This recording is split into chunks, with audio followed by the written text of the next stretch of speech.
السلام علیکم۔ پاکستان کے شہریوں کی فون کالز، فون پر بھیجے گئے پیغامات، ای میلز اور وہ انٹرنیٹ پر کیا دیکھتے ہیں، ان سب چیزوں کی نگرانی یا جاسوسی کی جا رہی۔ یہ چونکا دینے والا انکشاف انسانی حقوق سے متعلق بین الاقوامی ادارے ایمنسٹی انٹرنیشنل نے کیا ہے۔ اس نے پاکستان کے بارے میں ایک رپورٹ جاری کی ہے۔ ایمنسٹی انٹرنیشنل کا کہنا ہے کہ پاکستان کے سرکاری ادارے اپنے شہریوں کی نگرانی کرتے ہیں، جاسوسی کرتے ہیں اور ان کے بارے میں اہم معلومات اور اعداد و شمار پر مبنی فائلیں بنا کر رکھتے ہیں۔ یہ بات عمومی طور پر باخبر لوگوں کو معلوم ہے۔ وہ اکثر ان خدشات کا اظہار بھی کرتے رہے، لیکن اب زیادہ وضاحت کے ساتھ ان کے شواہد ہمارے سامنے آنے لگے ہیں۔ ایمنسٹی انٹرنیشنل کا کہنا ہے کہ پاکستان کے کروڑوں شہریوں کی فائر وال اور فون ٹیپ کرنے والے سسٹمز کے ذریعے نگرانی کی جا رہی ہے۔ معاملہ صرف نگرانی تک محدود نہیں، نگرانی کے عمل سے جو نقصان ہو سکتا ہے وہ بھی واضح ہو رہا ہے۔ ایک اور خبر میں انکشاف ہوا ہے کہ 18 کروڑ سے زیادہ پاکستانی شہریوں کے موبائل فون سمز اور شناختی کارڈز کا ڈیٹا لیک ہو چکا ہے اور ویب سائٹس پر برائے فروخت ہے۔ مطلب یہ کہ جو نجی معلومات جمع کی گئیں انہیں خفیہ یا محفوظ رکھنے کا مناسب بندوبست موجود نہیں تھا۔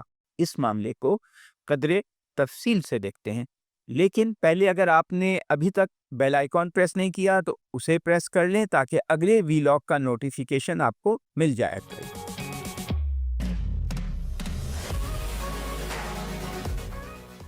1.5-2 سال سے یہ افواہیں گردش کر رہی تھیں کہ پاکستان میں انٹرنیٹ پر کوئی فائر وال لگا دی گئی ہے جس سے انٹرنیٹ کی رفتار، سپیڈ کم ہو جاتی ہے یا بعض سوشل میڈیا پلیٹ فارمز کھلنا بند ہو جاتے ہیں۔ تاہم حکومت کا کہنا تھا کہ انٹرنیٹ کی رفتار اس لیے سست ہو جاتی ہے کیونکہ سمندر میں آپٹیکل فائبر کو شارک مچھلیاں کاٹ دیتی ہیں، یا لوگ وی پی این کا زیادہ استعمال کرنے لگے ہیں، اس سے بھی انٹرنیٹ پر بوجھ پڑ جاتا ہے اور اس کی رفتار سست ہو جاتی ہے۔ گویا انٹرنیٹ کی سست رفتاری میں حکومت کا کوئی ہاتھ نہیں، یہ اس کا موقف تھا۔ اب بین الاقوامی ادارے ایمنسٹی انٹرنیشنل نے ان افواہوں کی تصدیق کر دی ہے۔ اس ادارے کا کہنا ہے کہ پاکستان میں کروڑوں شہریوں کی نگرانی کی جا رہی ہے، فائر وال اور فون ٹیپنگ سسٹمز کے ذریعے۔ ایمنسٹی انٹرنیشنل کا کہنا ہے کہ نگرانی کا ایک نظام ہے جس کا نام ہے لافل انٹرسیپٹ مینجمنٹ سسٹم، اسے مختصراً لمس بھی کہتے ہیں۔ اس نظام کے ذریعے کم سے کم 40 لاکھ موبائل فونز ایک ساتھ ٹیپ کیے جا سکتے ہیں، ریکارڈ کیے جا سکتے ہیں۔ پاکستان میں ٹیلی کام کمپنیاں اس نظام کے ذریعے صارفین کا ڈیٹا جمع کرتی ہیں اور سرکاری اداروں کو فراہم کرتی ہیں۔ اس کے ساتھ ساتھ پاکستان میں انٹرنیٹ کے مواد کو فلٹر کرنے اور سینسر کرنے کے لیے ایک اور نظام بھی نصب کیا گیا ہے، اس کا نام ہے ویب مینجمنٹ سسٹم 2۔ یہ ایک فائر وال ہے، اسے WMS2 بھی کہتے ہیں۔ یہ نظام ایک مرتبہ میں 20 لاکھ انٹرنیٹ سیشنز کو بلاک کر سکتا ہے۔ ایمنسٹی انٹرنیشنل کا کہنا ہے کہ یہ نظام عام شہریوں کی زندگیوں پر مسلسل نظر رکھتا ہے۔ ادارے کا کہنا ہے کہ پاکستان میں آپ کے ٹیکسٹ میسیجز یعنی فون پر بھیجے گئے پیغامات، ای میلز، فون کالز اور انٹرنیٹ تک رسائی سب کی جانچ پڑتال کی جا رہی ہے، لیکن لوگوں کو اس نگرانی کا کوئی علم نہیں۔ ایمنسٹی انٹرنیشنل کا کہنا ہے کہ یہ نگرانی اظہار رائے کی آزادی اور معلومات تک رسائی کو شدید طور پر متاثر کرتی ہے۔ یہی موقف پاکستان میں انسانی حقوق کے لیے کام کرنے والے کارکنوں کا بھی ہے۔ نگرانی اور ذاتی ڈیٹا تک سرکاری رسائی سے جڑی ایک اور تازہ ترین خبر یہ ہے کہ لاکھوں عام شہریوں اور اعلیٰ سرکاری حکام کا ذاتی ڈیٹا لیک ہو چکا ہے۔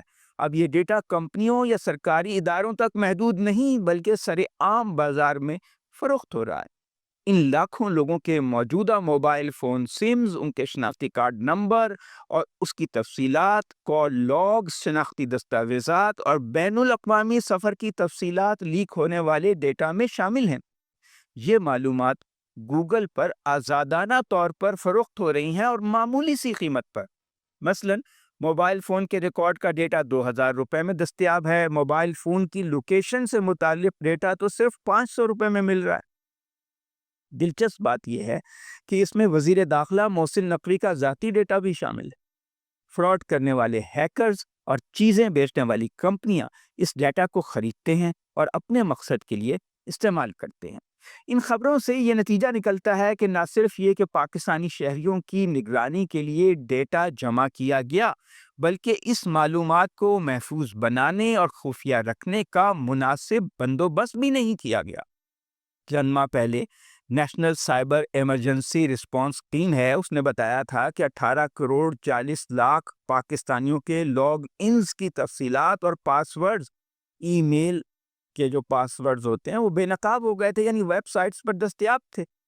گزشتہ سال 2024 میں بھی انکشاف ہوا تھا کہ سن 2019 سے 2023 تک نادرا سے 27 لاکھ پاکستانیوں کا جو ڈیٹا ہے وہ خطرہ میں پڑ گیا تھا، یعنی محفوظ نہیں رہا تھا، کیونکہ نادرا کے سائبر سیکیورٹی کے کنٹرولز کمزور تھے۔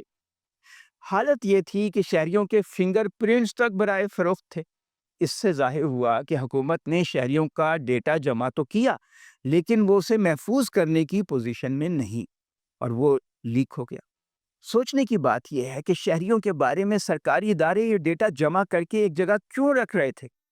چند روز پہلے پاکستان ٹیلی کمیونیکیشن اتھارٹی نے وضاحت کی ہے کہ وہ موبائل فون صارفین کا ڈیٹا جمع نہیں کرتی، پی ٹی اے کہتی ہے، اور یہ ڈیٹا صرف موبائل فون کمپنیوں کے پاس ہوتا ہے۔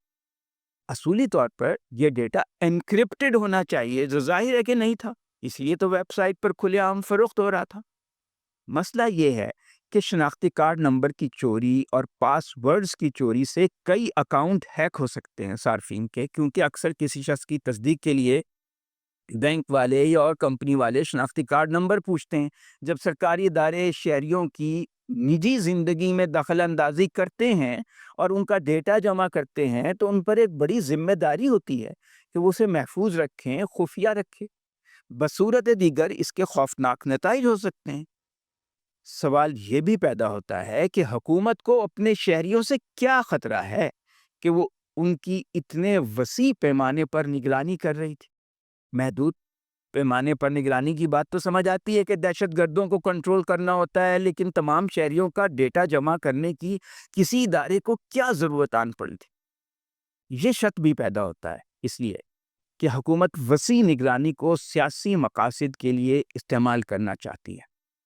اب وفاقی حکومت کے national cyber crimes investigation agency نے ایک ٹیم بنا دی ہے جو اس معاملے کی تفتیش کر کے 2 ہفتوں میں اپنی رپورٹ وفاقی حکومت کو پیش کرے گی۔ پتہ نہیں شلجموں سے مٹی جھاڑنے والی بات لگتی ہے۔ اب پتہ نہیں کہ یہ تحقیقات کتنی مؤثر ثابت ہوں گی، کیونکہ پاکستان میں سائبر کرائم کنٹرول کی تفتیش کرنے والی اور ڈیجیٹل نگرانی کرنے والی جو ایجنسیاں ہیں ان کے پاس عملے کی کمی رہتی ہے، وسائل کی کمی رہتی ہے۔ محفوظ تو کر لیا، لیکن اس کو جمع تو کر لیا، ڈیٹا محفوظ نہیں کر سکے۔ یہ ایک پیچیدہ سیاسی معاملہ بھی ہے۔ موجودہ انکشافات اور صورتحال اس بات کا تقاضا کرتے ہیں کہ حکومت ڈیجیٹل نگرانی کرنے سے متعلق اپنی پالیسی پر نظر ثانی کرے اور شہریوں کے حقوق کے تحفظ کے لیے ٹھوس اقدامات کرے۔ شکریہ۔ آپ میرے چینل کو سبسکرائب کریں اور بیل آئیکن کو پریس کریں تاکہ اگلے ویلاگ کا نوٹیفیکیشن آپ کو مل جائے کرے۔